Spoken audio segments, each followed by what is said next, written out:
பணத்தை ஈர்க்கக்கூடிய செடி, மரம், இதை எப்படி வேணாலும் வச்சுக்கலாம். பணம், லக்ஷ்மி கடாட்சம் இது எல்லாம் ஒன்று தான்.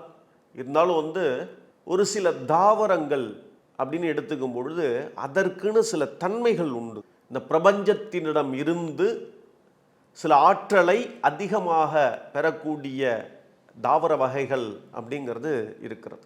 அதில் மிக முக்கியமானது மருதாணி.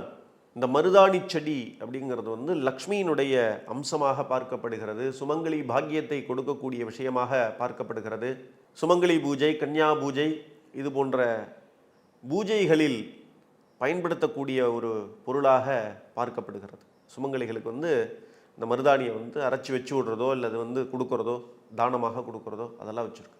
அதைவிட மிக முக்கியமான ஒரு பொக்கிஷமான ஒரு விஷயம், அந்த காலத்துலலாம் கற்பக விருட்சம் அப்படின்னு சொல்லுவாள்.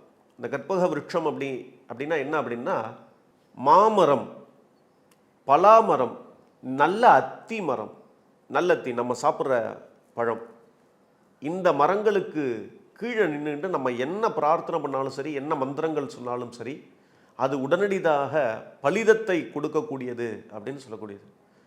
இந்த மாதிரியான மரங்கள் நம்ம வீட்டு வாசலில் இருந்தது அப்படின்னாக்க தரித்திரம் அப்படிங்கிறது இருக்காது. அந்த தரித்திரம் அப்படிங்கிறது இல்லைனாலே நிச்சயமாக செல்வ செழிப்பு அப்படிங்கிறது இருக்கும். இதுவே லக்ஷ்மி கடாட்சத்தை ஏற்படுத்தக்கூடிய ஒரு விஷயமாக பார்க்கப்படுகிறது.